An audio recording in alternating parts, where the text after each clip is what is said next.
1장 1절부터 이제 강론으로 들어가서 살펴보겠습니다. 마가복음 1장 1절을 보면 하나님의 아들 예수 그리스도의 복음의 시작이라 그랬어요. 복음에는 반드시 하나님의 아들이 들어가야 돼. 하나님의 아들이 예수 그리스도예요. 하나님의 말씀이에요. 말씀이 하나님이요. 복음이 진리의 말씀이요.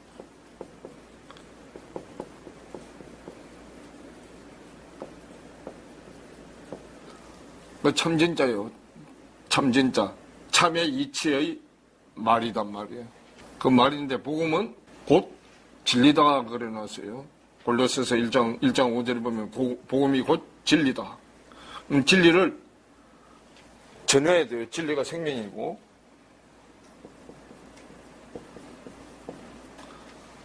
생명을 전한단 말이에요. 뭘로요? 복음이 어디에 있었던 거예요? 생각 속에 있었던 거예요. 하나님의 생각 속에 있었던 거. 요한복음 14장 6절을 한번 보세요. 예수께서 가라사대 내가 곧 길이요 그러죠. 길은 이사야서 56장의 생각이죠. 생각의 길이요. 예수께서 가라사대 내가 곧 생각의 길이요. 그럼 예수님이 생각의 길이다 그 말이에요. 진리요 생명이니. 그럼 생각의 길은 예수고요. 진리는 그리스도요. 진리요 생명이니. 생명은 아버지 하나님이요. 생명의 주인이단 말이에요. 예수 그리스도 아버지요. 내가 곧 길이요 진리요 생명이요. 여기는 무슨 길? 하늘길. 하나님의 길. 하늘길은 하나님의 길이요. 그래서 복음에는 반드시 뭐가 들어가야 된다고? 예수 그리스도가 들어가야 돼요. 예수 그리스도가 반드시 들어가야 돼요. 왜 들어가야 되냐면 생각이 진리 안에 담겨져 있어. 그리스도 안에 담겨져 있는데 그것이 생명이에요. 성경이 말하는 생명. 그럼 성경이 말하는 생명은 영의 생명이에요. 생각의 생명이에요. 마음의 생명이란 말이에요. 육신의 생명이 아니야. 혼의 생명이 아니요. 내가 곧 길이요 진리의 생명이네. 그렇죠? 그럼 이 생명이 영원히 지속되려면 씨를 받아서 내줘서 대를 이어야 영원히 지속이 돼. 끊이지 않고. 이 생명을 영의 생명, 마음의 생각의 생명. 그럼 이 생각이 마음에 담겨. 생각이 씨단 말이에요. 씨. 그 마음에 담기는데 이 마음이 우리 세상 지표하면 여기가 감정이에요. 감정 속에 담기는 거예요. 생각과 감정이 생각을 유대인, 감정을 이방인, 남자, 여자, 형제, 자매, 그건 이제 장가를 갔나 안 갔냐에 따라서 이제 이름이 달라지는 거예요. 이렇게 돼서 이어지는데 이해가 되면 담아지는데 오해가 되면 안 담아져. 이해가 돼야 담아지지. 이해가 안 되면 안 담아져. 그래서 이 감정이 오해하게 하고 이해하게 하는 역할을 하는 게 감정이야. 이 감정이 오해도 하게 하고 이해도 하게 해. 뭐 오해하게 할 때 마음은 강팍해. 이해하게 할 때 마음은 온유해. 마음이 온유해야만 이해가 돼서 받아들여. 마음이 강팍하면 오해해서 안 받아들여. 강팍한 것은 이게 내 마음의 땅. 강팍. 온유는 하나님 마음의 땅. 그 다음에 강팍 다음에 교만이야. 온유 다음에 겸손이다. 그럼 이 겸손은 하나님 마음의 하늘. 교만은 내 마음의 하늘. 그래서 이게 천지. 이것도 천지. 그 말이. 그래서 내 마음의 천지는 교만과 강팍이야. 그걸 내 예수, 내 그리스도라고 얘기해. 하나님의 마음, 겸손과 온유. 요거는 하나님의 예수 그리스도. 그래서 이게 마음의 생각에 일어나는 거기 때문에 마음의 생각에 일어나는 것을 뜻이라고 해. 뜻. 뜻이 의지요. 의지. 마음의 뜻. 그래서 마음의 뜻을 밖으로 표현하는 게 말이요. 말. 그래서 지금 내가 말을 하면 내 안의 마음의 상태가 내가 하는 말을 통해서 드러나게 돼. 사람의 마음은 우리가 알아낼 수가 없어. 그런데 그 사람 하는 말이 지금 그 사람 마음 속의 상태를 드러내는 거다 그 말이에요. 복음에는 반드시 예수 그리스도가 들어가야 돼요. 복음도 두 가지야. 죽이는 복음이 있고 살리는 복음이 있어. 그래서 내 복음은 죽이는 복음이야. 죽이는 복음. 하나님의 복음은 살리는 복음이야.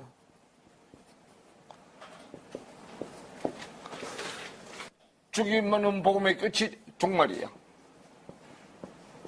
살리는 복음의 시작이 오늘날이에요. 근데 종말과 오늘날하고는 백지장 한 장 차이야. 붙었어 이렇게. 죽이는 복음의 맨 마지막이 세례 요한이요. 살리는 복음의 첫 시작이 예수요. 예수가 복음의 문이기 때문에. 요한복음 14장 6절을 보면 내가 곧 길이요. 예수는 곧 길이요. 그리스도는 진리요.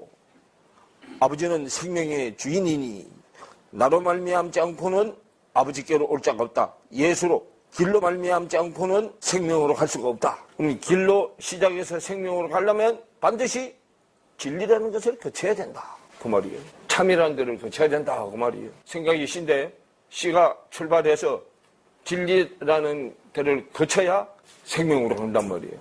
그러면 아들하고 아버지하고 사이에서 연결시켜주는 게 진리요. 진리가 아비의 뜻을 알아. 진리가 아들의 뜻도 알아. 그래서 그걸 설명해놓은 데가 어디냐 하면 말라기서 4장으로 가야지. 구약 끝날 때 그 얘기를 한 거야. 4절부터 보세요. 너희는 내가 호렙에서 온 이스라엘을 위하여 내 종 모세에게 명한 법 곧 율례와 법도를 기억하라. 율법을 기억하라 그랬어요. 율법은 하나님의 뜻이 드러나지 않은 돌비요. 돌비가 기억이 되려면 기름이 부어져서 안으로 들어와야 기억이 돼. 신비가 돼야 기억이 되잖아. 기억하라 그러면 모세의 율법을 깨달아가지고 마음의 판에 새겨야 된다 그 말이에요. 그래서 기억을 하고 있어라. 보라, 여호와의 크고 두려운 날이 이르기 전에 내가 선지 엘리야를 너희에게 보내리니 그래요. 여호와의 크고 두려운 날이 종말이에요. 종말이 이르기 전에 내가 선지 엘리야를 너희에게 보내리니. 종말 때는 뭐가 있어? 심판이 있잖아. 종말 때는 반드시 심판이 있어. 살릴 자는 살리고 죽일 자는 죽이고 하기 때문에 그가 아비의 마음을 자녀에게로, 자녀가 아들 딸이잖아, 돌이키게 하고 자녀들의 마음을 그들의 아비에게로 돌이키게 하리라. 그러면 아버지하고 아들 간에 서로 뭐가 없다고? 의사소통이 안 된다고. 서로 상대의 마음을 몰라서 꽉 막혔어. 의사불통이요. 그래서요, 돌이키게 하리라. 돌이키지 아니하면 두렵건대 내가 와서 저주로 그 땅을 칠까 하노라 하시니라. 그러면 아비의 마음, 아들의 마음 서로가 상대방의 마음을 이해하지를 못하기 때문에 상대방의 마음을 이해할 수 있도록 하게 하기 위해서 시대 속에 엘리야를 보내서 서로 알게 해주게 하겠다 그랬어요. 근데 중재자를 보내서 안 되면 당신이 직접 와서 되돌려 놓겠다는 거예요. 그래서 돌이키지 않으면 들을 건데 내가 와서 저주로 그 땅을 칠까 하노라 하시니라 그랬단 말이에요. 그 땅을 치는 게 뭐냐면 땅을 갈아엎는 거예요. 기경하는 거단 말이에요. 다시 요한복음 14장으로 다시 돌아가서 그래서 14장 6절에 예수께서 가라사대 내가 곧 길이요 진리요 생명이니 나로 말미암지 않고는 아버지께로 올 자가 없느니라. 누굴 통하지 않고는, 예수님을 통하지 않고는 아버지께로 올 자가 없다고 말이에요. 그럼 아들하고 아버지 사이에 담이 딱 막아졌어요. 가로놓여 있어요. 그 담을 흘려줄 자가 당신이다 그 말이에요. 그래서 너희가 나를 알았다면 내 아버지도 알았으리로다. 이제부터는 너희가 그를 알았고 또 보았느니라. 우리는 하나님을 직접 볼 수는 없어. 아들을 통해서 볼 수 있어. 우리 능력으로는 직접 못 봐. 예수가 십자가에서 죽고 그리스도로 살아나야 하나님을 보는 길이 열리잖아. 그래서 예수가 십자가에서 죽으면 그리스도가 되고, 그리스도가 되면 그리스도 안에 누구도 있고 아버지도 있고 그렇게 되는 거다 그 말이에요.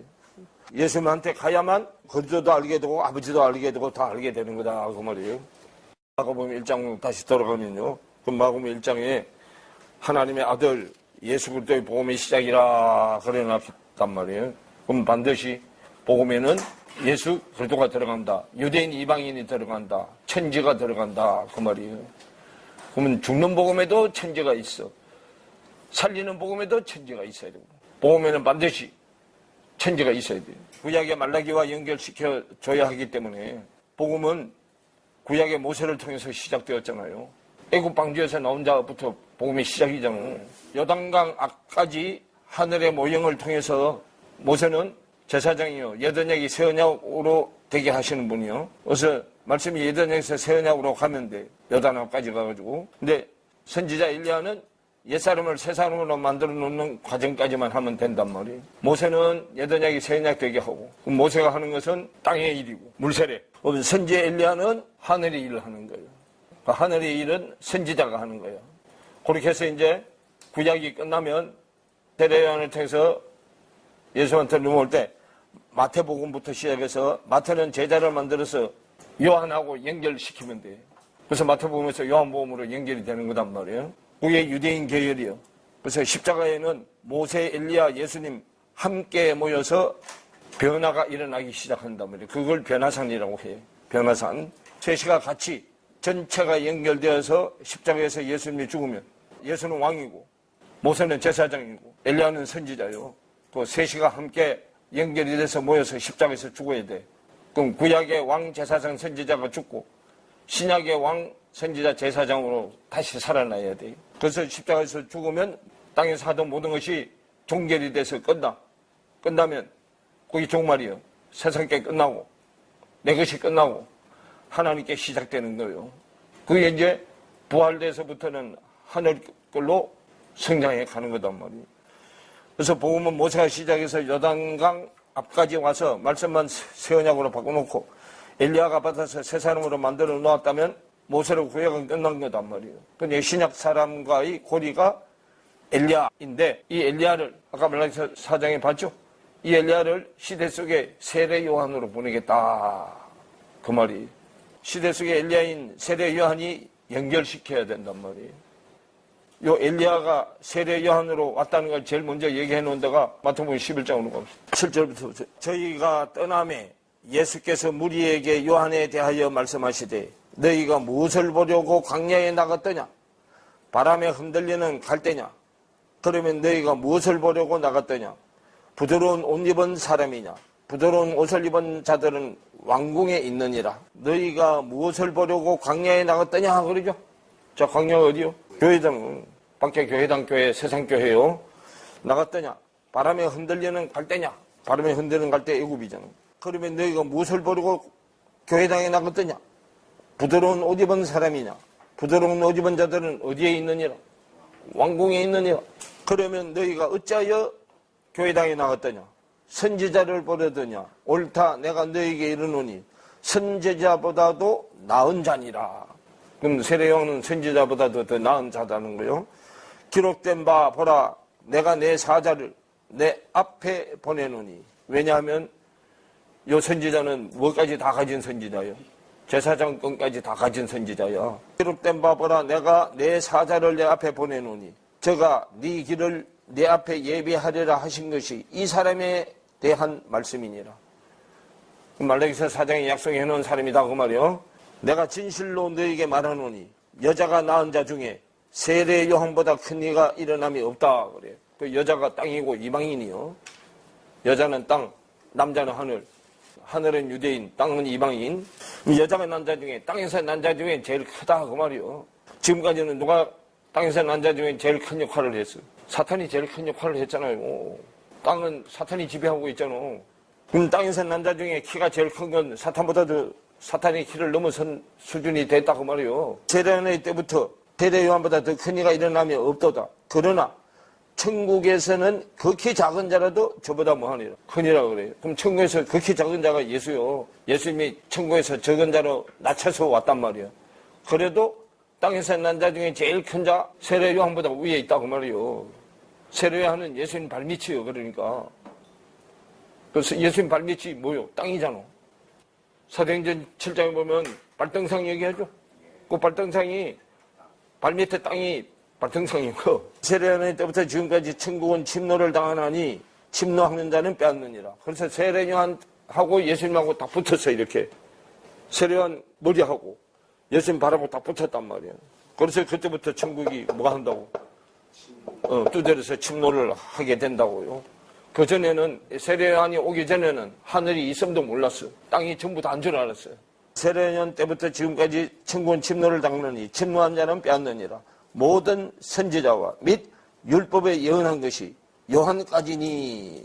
그러죠? 요한이 돼야 끝나는 거잖아. 세례요한인데 세례요한은 죽을 요한이잖아. 죽고 살아난 요한이 요한복음 선자야. 요한복음 요한 1, 2, 3, 4 계시록 선자잖아. 그럼 요한이 되면 제자가 되는 거잖아. 그래서 마태가 요한하고 연결시켜주면은 마태의 임무는 다 끝나는 거야. 제자까지 가면. 그러면 그게 제자 사역은 땅의 사역이야. 물세례 사역. 이 사도 사역은 하늘의 사역이단 말이에요. 온 성령 세례 사역이요. 요한복음 다음에 바로 옆에다가 사도행전을 갖다 붙여놨단 말이에요. 그래서 그걸 읽을 때 그냥 괜시리 보면 안 돼. 이게 앞에 요한까지니 해놨죠. 13절에 모든 선지자와 및 율법에 예언한 것이 요한까지니 그래요. 그럼 죽고 살아난 요한한테 뭐가 있어? 선지자권, 대사장권이 다 있어요. 그리고 그걸 이제 왕으로 오시는 예수님한테 넘겨줘야 되잖아. 넘겨주면 자기가 죽고 살아나서 하늘이 열리는 거예요. 그 오늘날이 되는 거단 말이에요. 그 오늘날이 되면 제자가 뭐가 돼? 사도가 되잖아.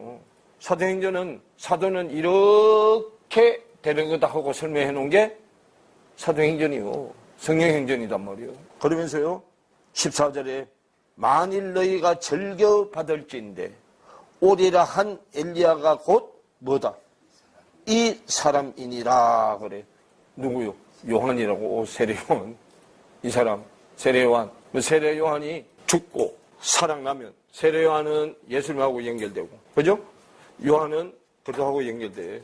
요한은 그리스도하고 연결되기 때문에 요한복음 21장에 내가 올 때까지 요한 안에 머물지라도 네가 뭔 상관이냐 하고 예수님이 물어보죠. 얘기하잖아. 뭐라 그래? 다 죽는데 예수님 품에 안긴 요한은 앞으로 어떻게 될까요? 되겠어요? 하고 예수님한테 물었다가 뭐라 그랬어? 그건 네가 알 바이다 그러죠. 그래 놓고요, 오리라 한 엘리야가 곧 이 사람 요한이다 하고 드러내줬어. 그럼 시대 속에 말라기서에 약속한 사람이 세례요한이다 그 말이요. 엘리야로 온 세례요한. 그래서 셋이가 합쳐서 죽는 거단 말이에요. 그래서 세례요한과 연결이 돼. 다시 마가복음 1장으로 다시 돌아가면 복음의 시작이다. 2절에 선지자 이사야의 글에 보라 내가 내 사자를 내 앞에 보내노니 저가 내 길을 예비하리라 그랬어요. 그러면 선지자 이사야의 글에 보라 내가 내 사자를 내 앞에 보내노니 그러죠. 그럼 이사야 그랬어요. 이사야.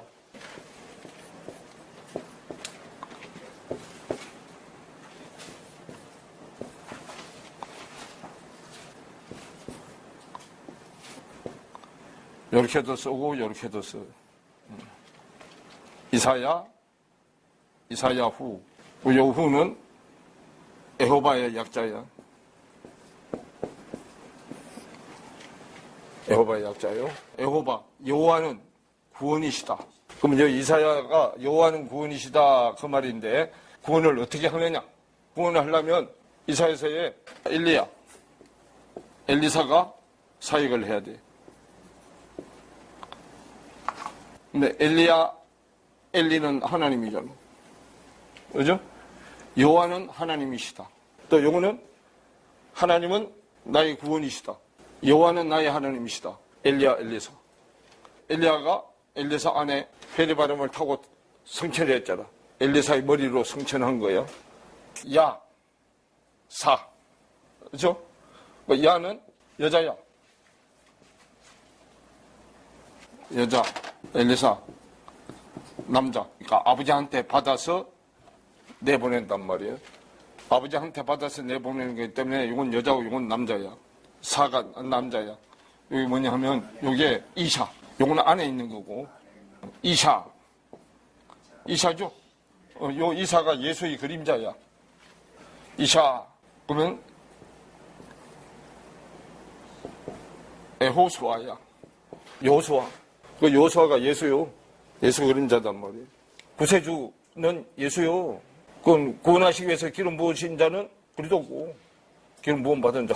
구세주가 예수이기 때문에 그 구세주가 내 안에 들어와야만 되죠. 그럼 내 안에 들어오면 내가 그리스도인이 되고, 그리스도인 안에는 구세주는 아버지가 구세주잖아. 원래 하늘에 있을 때는 아버지요, 땅으로 오면 아들이고, 너는 요게 그림자, 예수의 그림자단 말이에요. 이사야 시대에 엘리야 선지자, 엘리사 선지자가 살았단 말이에요. 엘리야는 39장까지 사역하고 엘리사는 40장부터 사역하는 거예요. 구약이지만 구약 신약으로 나누는 거예요. 구약 안에 구약 신약으로 나누는 거단 말이에요. 39장에서 구약이 끝나고, 구약이 끝나기 전에 성경의 비밀인 유다 씨에 관한 얘기를, 씨의 비밀을 거기다 38장에다 숨겨놓고, 구약이 끝나고 40장이 신약하고 연결고리단 말이에요. 광야 구약이 끝나려면 세례 요한이 있어야 되죠. 그래서 40장에 세례 요한이 등장을 해요. 이사야서 40장으로 가고. 1절부터 보세요. 너희 하나님의 가라사대 너희는 위로하라, 내 백성을 위로하라 그러죠. 너희는 정다이 예루살렘에 말하며 그것에게 외쳐고 하라. 그 복역의 때가 끝났고 깜방살이가 끝났고 그 말이잖아. 감옥살이가 끝났어. 감옥이 지옥이야. 그 복역의 때가 끝났고 형 집행정지로 풀려나는 거야. 사형 선고를 받았는데 형 집행정지로 풀려나는 거예요. 그 죄악의 사함을 입었느니라. 죄 때문에 갇혀 있었는데 사형 선고 받아서 갇혀 있어. 뭔 돌이키지 않으면 사형이 집행이 돼. 그 죄악의 사함을 입었느니라. 그 모든 죄를 인하여 여호와의 손에서 배나 받았느니라 할지니라 그러죠. 여호와의 손이 여호와의 사역에서 자기가 잘못한 것에 대한 대가를 배나 치렀다 그 말이요. 배나 받았느니라 할지니라. 그러면서 3절에 외치는 자의 소리여 가로되 너희는 광야에서 여호와의 길을 예배하라. 사막에서 우리 하나님의 대로를 평탄케 하라. 그러죠? 그럼 말라기서 4장 3절 이하에 약속해 놓은 세례 요한이 지금 오는 거요. 그럼 세례 요한이 와서 하는 일을 지금 설명한 거잖아요. 그가 와서 하는 일이 여호와의 길을 예배하는 일인데 사막에서 우리 하나님의 대로를 평탄케 하라. 그래서요. 산은 울퉁불퉁하고 또 길이 없어 모래고 들판은 모래고 그런데요. 근데 주님이 오시기 좋게 대로를 평탄케 하라. 하나님은 큰 길이요. 하나님은 남자야. 군자는 대로야. 남자는 새길로 안 다녀. 큰 길로만 다닌단 말이요. 대로를 평탄케 하라. 그럼 결국은 세례 요한이 와서 예수님의 생각의 길이 평탄케, 고된 길로 평탄케 가라고. 그래서 골짜기마다 뭐 하며? 골짜기마다 도두어지며 그래. 그럼 골짜기를 도두려면 산마다, 작은 산마다 낮아지며 고르지 않은 곳이 평탄케 되며 험한 곳이 평지가 될 것이오 그러죠. 그러면 산을 깎고 골짜기를 메워서 평평하게 한다고 말이에요. 그럼 평평하게 하면 거기가 가나안 땅이야. 신명기 11장으로 한번 보세요. 8절부터 보세요. 그러므로 너희는 내가 오늘날 너희에게 명하는 모든 명령을 지키라. 그리하면 너희가 강성할 것이요 너희가 건너가서 얻을 땅에 들어가서 그것을 얻을 것이며 그래요. 오늘날이 되면 평탄한 길을 그래서 가나안 땅에 입성한다고 말이요. 9절에 또 여호와께서 너희의 열조에게 맹세하사 그와 그 후손에게 주리라고 하신 땅 곧 젖과 꿀이 흐르는 땅에서 너희 날이 장구하리라. 길리라. 네가 들어가 얻으려 하는 땅은 네가 나온 애굽 땅과 같지 아니하니 거기서는 너희가 파종한 후에 발로 물대기를 채소밭에 댐과 같이 하였거니와 그래. 애굽 땅에서는 지가 스스로 지 발로 뛰어다니면서 물도 대고 농사도 짓고 했다고 말이에요. 그런데 11절에 너희가 건너가서 얻을 땅, 가나안 땅이요. 건너가서 얻을 땅은 산과 골짜기가 있어서 하늘에서 내리는 비를 흡수하는 땅이요. 그래. 그러면 산과 골짜기가 있는데 산은 깎아야 골짜기를 메워서 평평하게 돼. 그래야 하늘에서 내리는 말씀의 교훈의 비를 받아들일 땅이 되는 거예요. 그 산과 골짜기, 산은 예수, 골짜기는 그리도요. 그리도가 산을 깎아서 산을 깎는 게 자신을 낮추는 거잖아. 자신을 낮춰서 골짜기를 메워. 그럼 우리는 골짜기고 하나님 아들은 산이요. 근데 그리도가 자기 산을 깎아서 골짜기 나를 메워서 말씀의 경운의 비를 받아들일 수 있는 땅, 가나안 땅이 되게 한다고 그 말이에요. 12절에 네 하나님 여호와께서 권고하시는 땅이라. 권면에서 일러주는 땅이요. 세초부터 세말까지, 세상 시작부터 세상 끝날까지 내 하나님 여호와의 눈이 항상 그 위에 있느니라. 그럼 내가 세상 시작할 때부터 세상 끝날 때까지 여호와의 눈이 항상 나를 주시하고 있다고. 제대로 지금 가고 있는지 안 가고 있는지, 또 제대로 가려고 하는데 옆에 해방꾼이 있는지 없는지 눈동자처럼 지켜보호하고 있다고 말이에요. 그럼 세상 끝날이면 요거 끝나는 날이 세상 끝날이요. 그래서 산을 깎고, 이게 세례 요한이 와서 사역해야 할 일이요. 이사야서 40장에 얘기하는 거단 말이에요. 보라, 내가 네 사자를 내 앞에 보내니 저가 네 길을 예배하리라 그랬단 말이에요. 구약을 끝내고 구약은 광야잖아. 광야는 세상교회야.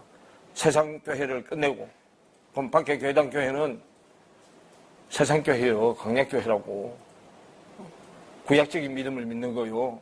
가나안의 주인이신 그리스도와 연결시키려면 세례 요한이 밖에 세상교회의 정통 제사장 가문에서 태어나야 돼. 날 때부터 성령으로 나실인으로 구별이 돼야 되고, 날 때부터. 자기 아버지가 스가랴 제사장이잖아. 제사장 가문에서 태어났죠. 제사장 가문에서 태어났는데 대대로 내려오는 밖에 제사장 그거 끊어버리고 안 하려고 광야로 나온 거예요. 밖에 교회당 교회로 나왔다 그 말이요. 그 나왔어요. 광야로 나왔는데, 그러면 여기 광야는 어디 광야예요? 안에 광야요. 밖에 광야가 아니고 안에 광야. 그럼 밖에 광야나 안에 광야나 수준은 쌤쌤이야. 그래서 거기서 나와가지고 사역을 하는데, 이 세례 요한을 잉태할 때부터 스가랴 제사장, 그 다음에 엘리사벳 둘 다 나이가 많아서 잉태할 능력이 없었죠. 그래서 성령으로 잉태시킨 거잖아요. 성령으로 잉태해서 나실린이요. 세례요한이 잉태한 후 6개월 되어서 예수님이 잉태되잖아요. 세상으로는 나중에 나는 거죠. 누가 보면 1장으로 가보세요. 13절부터 보세요. 천사가 일러가로되 사가랴 무서워 말라. 너희 간구함이 들린지라. 아내 엘리사벳이 내게 아들을 낳아주리니 그 이름을 요한이라 하라 그랬어요. 그래서 너도 기뻐하고 절구할 것이요 많은 사람도 그의 남을 기뻐하리니 이는 저가 주 앞에 큰 자가 되며 포도주나 소주를 마시지 아니하며 모태로부터 성령의 충만함을 입어 이스라엘 자손을 주 곧 저희 하나님께로 많이 돌아오게 하겠습니다. 저가 또 엘리야의 심령과 능력으로 주 앞에 앞서가서 아비의 마음을 자식에게 거스리는 자를 의인의 설기에 돌아오게 하고 주를 위하여 세운 백성을 예비하리라. 사가랴가 천사에게 이르되 내가 이것을 어떻게 알리요? 내가 늙고 아내도 나이 많으니이다. 천사가 대답하여 가로되 나는 하나님 앞에 섰는 가브리엘이라. 이 좋은 소식을 전하여 내게 말하라고 보내심을 입었노라. 보라, 이 일이 되는 날까지 네가 벙어리가 되어 능히 말을 못하리니 이는 내 말을 내가 믿지 아니하니와 때가 이르면 내 말이 이루리라 하더라 그래요. 그래서 알려주고 사가랴 입을 닫아놔 버렸어요. 벙어리가 되게 했어요. 왜요? 사람은요 비밀을 가지고 있으면 입이 건질건질해서 가만히 못 있어요. 하나님이 아예 입을 못 열게 벙어리로 만들어요. 사람한테는 절대로 비밀이 전수가 안 돼.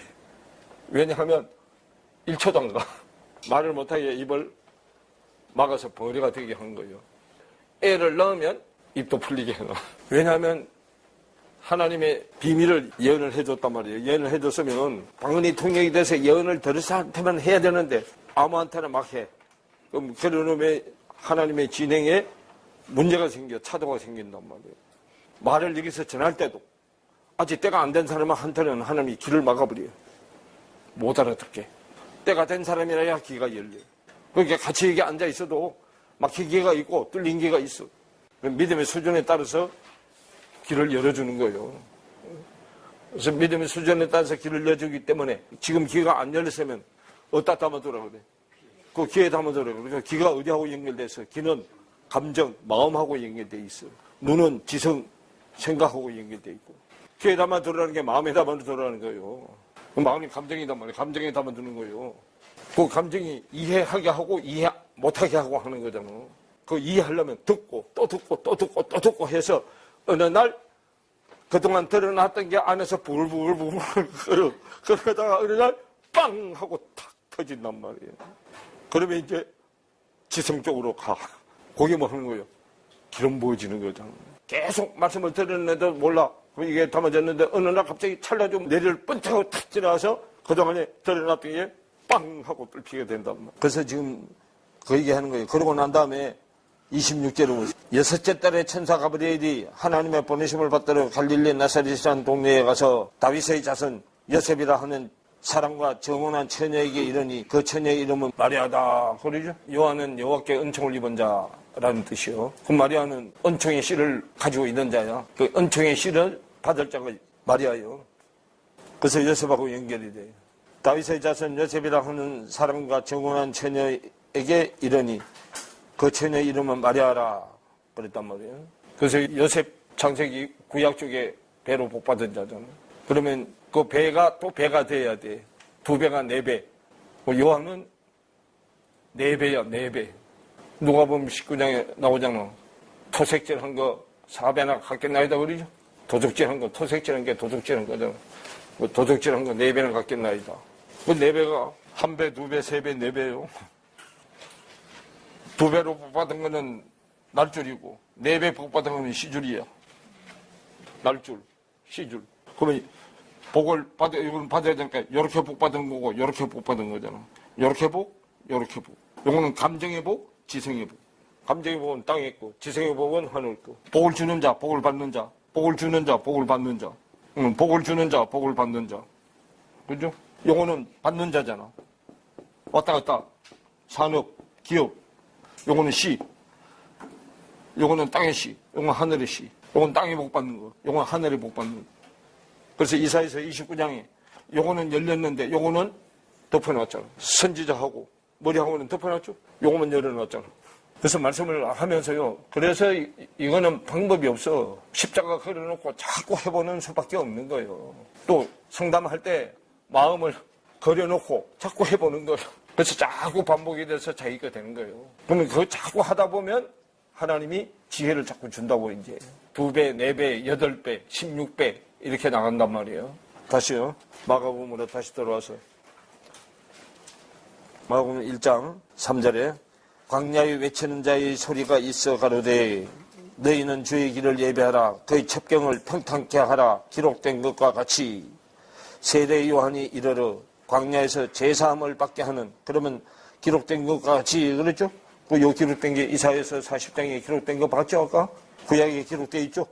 그 신약에 이렇게 예언이 이제 성취되는 거단 말이에요. 그때 예언해 놓은 게 지금 신약에 성취되는 거예요. 평탄케 하라 기록된 것과 같이 세례 요한이 이르러 광야에서 제사함을 받게 하는 회개의 세례를 전파하니 그랬단 말이에요. 회개의 세례를 전파하는데 세례 요한 레위 제사장을 잊지 않으려고 광야에 나간 거단 말이에요. 레위 제사장 육적인 사람들도 어떻게 제사장 된가를 다 알잖아. 그런데 멜기세덱 제사장은 시작도 없고 끝도 없기 때문에 어떻게 시작했는지도 모르고 그래서 그거는 누가 와서 알려줘야만 알아.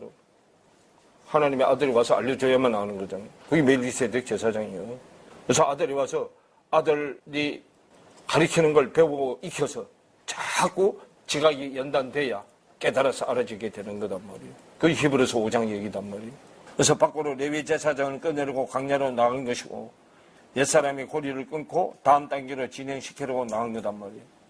옛고리를 끊으려고 목숨을 걸어야 한단 말이에요.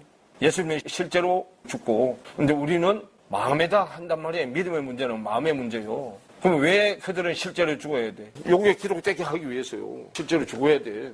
그런데 기록된 성경은 우리 마음에 일어날 비유고 그림자단 말이에요. 이게 생각 속에 일어날 비유고 그림자다 그 말이에요. 옛고리를 끊으려면 목숨을 걸어야 돼. 그럼 우리는 옛고리를 끊는 게 뭐예요? 내 주위에 있는 육적인 사람들을 하고 고리를 끊는 거야. 육적인 형제자매 모친을 다 끊는 거야. 육적인 형제자매 모친 뿐만 아니고 주위에 있는 사람들까지도 다 끊어야 돼. 이렇게 믿으면 제일 먼저 가족들이 제일 반발이 심해. 이때까지 자기 아버지가, 자기 엄마가 목사라고 하면서 그렇게 안 했잖아. 밖에 다른 목사들하고 같이 했잖아. 그러다가 어느 날 갑자기 밖에 다른 목사들하고 달라져. 그래 놓으니까 가족들이 반발이 심하단 말이에요. 그래서 처음에는 의사소통이 안 돼. 안 되니까 단절될 수밖에 없어. 그래서 예수님도 그러잖아. 설교하고 있는데 와가지고 누가 와가지고 예수님한테 그러죠. 당신 형제자매 모친이 저 밖에서 기다리고 있나이다. 그러니까 예수님이 뭐라 그래. 그들은 내 형제자매 모친이 아니고 니네가 나 형제자매 모친이다. 그러죠. 우리는 생각의 고리를 끊는 거야. 그렇다고 이것까지 서로 뭐 닥쳐다보듯이 하면 안 되고 마음의 생각의 고리를 끊는 거예요. 그 마음의 생각을 고리를 끊으면서 밖에 이걸로는 그들을 더 열심히 섬기는 거예요. 그래서 하나님의 역사로 아버지 사가랴의 입을 막아서 했듯이 우리는 그게 하나님의 뜻임을 알고 우리는 스스로 해야 되잖아요. 안으로 들으면요. 첫째로 말씀이 나한테 적용이 되려면 입을 닫아야 돼요. 입을 열면 훈련이 안 돼. 그 입을 닫아야 훈련이 돼. 동네방네 떠들면 훈련이 안 된다니까. 그래서 밖으로는 육적인 것들하고 다 단절시키고 안으로는 아비의 마음을 아는 엘리사 선지자의 마음을 갖게 돼야 된단 말이에요. 누가복음 9장으로 한번 가보세요. 누가복음 9장 10절부터 보세요. 사도들이 돌아와 자기들의 모든 행한 것을 예수께 고한데 데리시고 따로 벳세다라는 고을로 떠나 가셨으나 무리가 알고 따라왔거늘 예수께서 저희를 영접하사 하나님 나라의 일을 이야기하며 병 고칠 자들은 고치시더라. 그러죠? 그러면 이제 따라오는 무리들은 사도들이 돌아와서 자기들의 모든 행한 것을 요 사도들 12제자 전도 내보내고 이제 돌아왔어요. 귀신 쫓는 사역하고 돌아왔어요. 10절에 사도들이 돌아와 자기들의 모든 행한 것을 예수께 고한데 데리시고 따로 벳세다라는 고을로 떠나가셨으나 그럼 벳세다 고기 잡는 곳이요. 고기 잡는 어장. 무리가 알고 따라왔거늘 예수께서 저희를 영접하사 하나님 나라의 일을 이야기하시며 병 고칠 자들을 고치시니라 그 말이에요. 따라온 무리들도 예수님이 병을 치료해 줬다고 그 말이에요. 그 말은 뭐가 있어야 된다. 선지자의 마음은 아비의 마음을 아는 거예요. 그럼 아비의 마음이 어떤 마음이에요? 긍휼히 여기는 마음이잖아. 긍휼히 여기는 마음. 그래서 따라온 모든 사람들 하나님의 긍휼하게 여기는 마음이 있기 때문에 치료를 해 주신 거예요. 그래서 안으로는 우리가 긍휼함을 가져야 되고 선지자의 마음, 아비의 마음을 자식에게로, 자식의 마음을 아비에게로 하는데 아비의 마음이 자식을 불쌍히 여겨서 앞으로 자식 될 자들을 불쌍히 여겨서 우리를 종인데 자식으로 만들어서 구원시키는 거잖아요.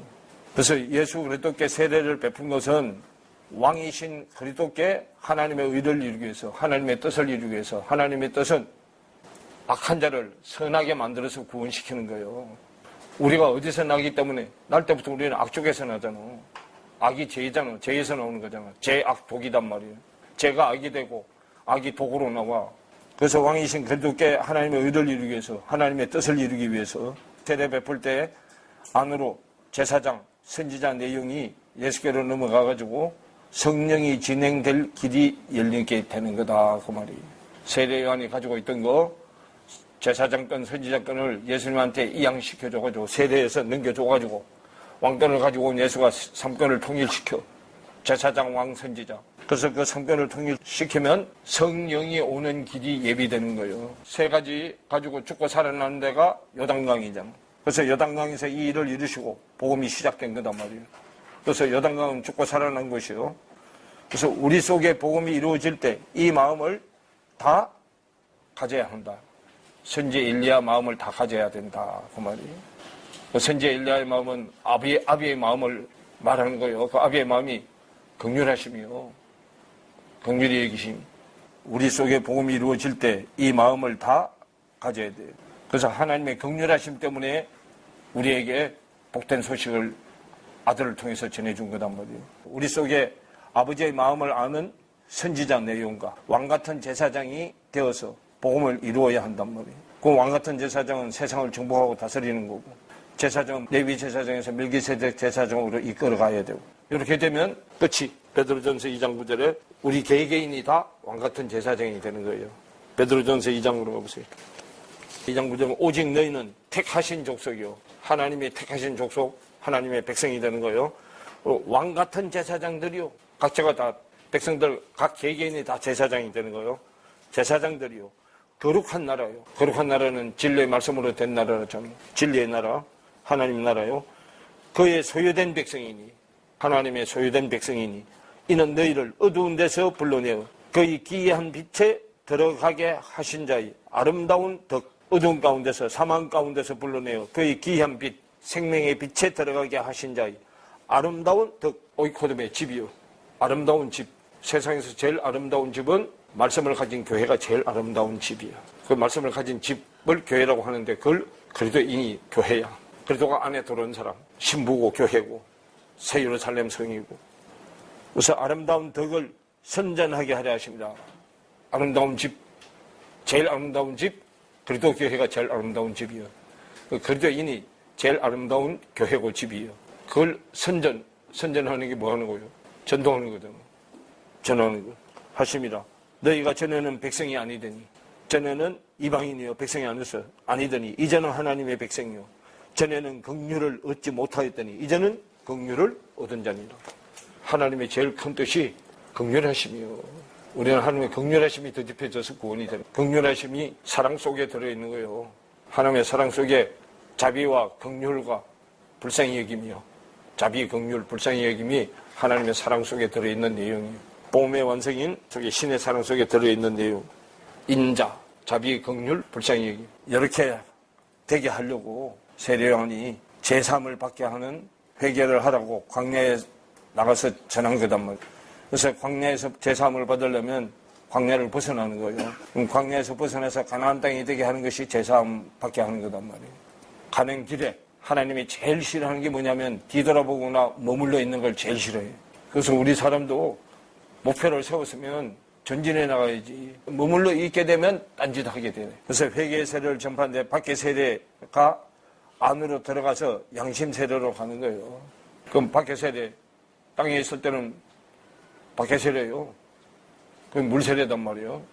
그리고 안에 세례는 불 세례단 말이에요. 그래서 밖에 세례가 안으로 들어가서 양심이 세례를 받아야 돼. 우리는 양심이 화인 맞아 있어요. 그 화인 맞아 있는 양심을 내 양심이요. 화인 맞지 않는 양심은 하나님의 양심이요. 그래서 내 양심의 자리에 하나님의 양심이 들어와야 돼. 그래서 하나님 나라는 무조건 믿고 따라가는 거예요. 근데 무조건 믿고 따라간다니까 그냥 아무 말씀이나 믿고 따라가면 하나님의 말씀만 믿고 따라가는 거예요. 그러면 하나님의 말씀인지 아닌지 분별력이 있어야 되고, 그럼 분별이 됐다면 무조건 따라가는 거예요. 거기는 이유도 필요 없고 뭐도 필요 없어. 그냥 무조건 순종이에요. 그런데 우리가 낙인을 밖에서 났기 때문에 분별력이 생기기 전에는 이렇게 가르쳐 놓으면 맹종이야. 그건 순종이 아니고 맹종. 뭐도 모르면서 그냥 무조건 하는 거예요. 그리고 그게 왜 그러냐면 감정 쪽에서 이해가 되느냐 안 되느냐에 따라서 그렇게 되는 거단 말이에요. 성경에서 말하는 것, 순종하는 것은 성경이 말하는 하나님 앞에만 순종하라는 거지 세상 하나님한테 순종하라는 거 아니에요. 말씀 하나님한테만 순종하라는 거단 말이에요. 그래서 광야에 들어가면 아무것도 없어요. 아무것도 없어서 광야로 끌어다 내놓고 하루하루 일용할 양식을 하늘에서 내려주시잖아요. 근데 안식일 하루 전날만 안식일 양식까지 이틀 양식을 줬잖아요. 안식년이 돼야 하나님의 일곱 완전한 안식이요. 완전한 안식이 돼야 여기다가 하나님께 세계를 보태줘. 열이 되게 하는 거예요. 열. 완전한 일곱이 되면 성령이 새떡을 가지고 오잖아. 하나님의 일곱에 3을 더해서 하늘에 10으로 꽉 채워주신단 말이에요. 성령이 오실 길을 만들어 놓으면 성령이 와서 3을 더부터 10으로 채워준다고 그 말이에요. 마가복음 1장으로 다시 돌아갔어요. 5절에 온 유대 지방과 예루살렘 사람이 다 나아가 자기 죄를 자복하고 요단강에서 그에게 세례를 받더라 그러죠. 온 유대 지방과 예루살렘 사람이 다 나와 자기 죄를 잡아갖고 요단강에서 그에게 세례를 받더라 그랬어요. 그럼 세례를 받는데 지도자들은 안 나왔다니까. 백성들만 나왔어요. 누가복음 7장으로 한번 가보세요. 누가복음 7장 29절부터 보세요. 모든 백성과 세리들은 이미 요한의 세례를 받은지라 그러죠. 그럼 이 말씀을 듣고 하나님을 의롭다 하되 오직 바리새인과 율법사들은 그 세례를 받지 아니한지라 스스로 하나님의 뜻을 뭐했다? 저버리니라 그래요. 그러면 그게 바리새인 율법사들은 지도자들이요. 그 지도자들은 뭘 안 받았다고? 세례를 안 받았다고. 왜요? 세례 요한이 어느 날 갑자기 나타나서 자기들 기준으로 저것도 우리하고 같은 제사장 집 아들이잖아. 그러죠? 아들인데 지난해는 똑같은데 내가 저한테 가서 왜 세례를 받아? 그 얘기요? 땅의 기준으로 생각해서 세례를 주는 자가 세례를 받는 자보다 더 높다고 생각하기 때문에 자기가 세례 요한한테 가서 세례를 받으면 자기가 세례 요한 받아도 밑이라는 걸 인정하는 게 된다 그 말이요. 그래서 받으러 안 온 거예요. 그런데 마태복음 3장에 보면 예수님 세례 요한한테 세례 받았어? 안 받았어? 그러면 성경상으로 보면 예수가 세례 요한보다 한참 위에잖아. 위인데 예수님이 세례 요한 세례 받았나요? 안 받았나요? 받았잖아. 그래서 뭐라 그래? 세례 요한이 마태복음 3장 가보세요. 3장 11절부터 보세요. 나는 너희로 회개케 하기 위하여 물로 세례를 주거니와 내 뒤에 오시는 이는 나보다 능력이 많으시니 나는 그의 신을 들기도 감당치 못하겠노라. 그는 성령과 불로 너희에게 세례를 주실 것이오 그래. 그럼 세례 요한이 예수님 자기보다 순서가 위에 있다고 얘기를 해요. 능력이 더 많다고 얘기했어 하고 손에 키를 들고 자기의 타작마당을 정하게 하사 알고 모아 곳간에 데리고 죽정 있는 꺼지지 않는 불에 태우시리라. 예수님이 와서 하는 일이란 말이에요. 그랬는데 예수님이 세례 요한 세례를 받았나 안 받았나 그 말이에요. 예수님이 세례 요한 세례 받았잖아. 그 이제 13절부터 나오죠. 3장 13절에 이때에 예수께서 갈릴리로서 요단강에 이르러 요한의 세례를 받으려 하신대 요한이 말려가로되 내가 당신에게 세례를 받아야 할 터인데 그러죠. 땅의 개념으로는 세례 요한이 지금 누구한테 세례를 받아야 돼? 예수님한테 세례를 받아야 돼. 그래서 여기 바리새인 율법사들도 땅의 개념으로 세례 요한보다 지네가 먼저 더 지도자가 됐어. 근데 조금씩 나중에 된 것이 그래 이건 이제 밖으로 말하면 이게 이런 일이 빌비제. 먼저 된 목사가 교회를 개척을 안 했어요.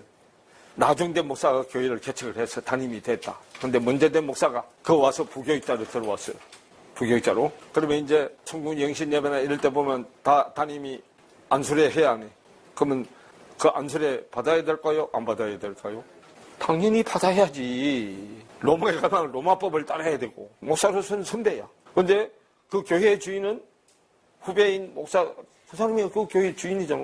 그래서 이 바리새인 율법사들이 그런 의식이 있어서 그 말이요. 세례 요한 세례를 거부한 거야. 안 받은 거야. 백성들은 다 받았는데 이 세례는 지위가 높고 아니고 그걸 따지는 게 아니에요. 세례 받는 것은 하나님의 뜻을 이루기 위한 거야. 여기도 세례 보면 집사는 떡 담당 집사는 세례 한 번 받고 사도인전에 나오잖아. 사도는 몇 번 받고 2번 받고 2번 받는 건 안팎으로 받는 거고 한 번 받는 건 밖으로만 받는 거고 한 번 받는 거는 물세례 2번 받는 거는 성령세례요. 그래서 여기 정확하게 해답을 해놨어요. 이게요. 14절에 요한이 말려가로되 내가 당신에게 세례를 받아야 할 터인데 당신이 내게로 오시나이까. 예수께서 대답하여 가라사대 이제 허락하라. 우리가 이와 같이 하여 모든 하나님의 의를 이루는 것이 합당하니라 하신데 이에 요한이 허락하는지라. 예수께서 세례를 받으시고 곧 물에서 올라오실세 하늘이 열리고 하나님의 성령이 비둘기같이 내려 자기 위에 임하심을 보시더니 하늘로서 소리가 있어 말씀하시되 이는 내 사랑하는 아들이요 내 기뻐하는 자라 하시니라. 그러면 하나님의 아들은 물세례, 성령세례, 불세례 그 다음에 성령이 강림해야만 아들이 된다. 순서대로 설명해 놓은 거예요. 하나님의 뜻이 이렇게 전진돼 가는 거기 때문에 예수는 세례를 받을 필요가 없는 사람이야. 하늘에서 온 분이기 때문에. 누구 때문에? 우리한테 본을 보이기 위해서 받으신 거다 그 말이에요. 지위가 낮고 안 낮고 그런 얘기가 아니요. 다시 마가복음 1장으로 다시 가세요. 6절에 요한은 약대의 털을 입고 허리에 가죽띠를 띠고 메뚜기와 석청을 먹더라. 그러죠? 약대 털옷을 입었어요. 옛사람의 옷을 벗겨내야 되기 때문에 옛사람이 짐승 수준이잖아. 그 약대가 짐승이잖아. 그 약대 털옷을 입고 그 약대 털옷을 짐승을 잡아서 그 털옷을 입고 그 말이요. 그럼 벗어야 될 옷이기 때문에 그래서 약대 털을 입고 허리에 가죽띠를 띠고 그랬죠. 그럼 허리에 가죽띠는 내띠야, 내띠. 허리띠를, 진리의 허리띠를 떼야 되잖아. 요거 이제 요한복음 21장에 나오잖아. 요한복음 21장 18절인가에 나오죠. 너희가 어릴 때는 네가 띠떼고 네 마음대로 다니니까 와 그러죠. 늙어서는 장성한 자가 돼서는 남이 띠를 띠고 하나님이 띠를 떼어줘서 하나님이 떼어주는 띠는 진리의 허리띠잖아. 네가 원하는 곳으로 안 가고 하나님이 원하는 곳으로 가. 가죽띠를 띠고 메뚜기와 석청을 먹더라 그러죠. 메뚜기는 두려움. 그건 어디요? 짐승 거잖아. 메뚜기 두려움이잖아요. 가나안 점령할 때 자기들은 거기 배하고 자기들 메뚜기 했다 그랬죠. 메뚜기를 먹고 그럼 메뚜기 생각을 없애려면 석청을 먹어야 되잖아요. 반석에서 나오는 꿀이 석청이잖아. 메뚜기와 석청을 먹더라 그 말이에요. 메뚜기라고 생각하는 사람의 생각을 잡아먹고 자기가 살기 위해서는 그래도 반석의 꿀을 먹어야 한단 말이에요. 오늘 거기까지 했어요. 다음 주에 7절부터.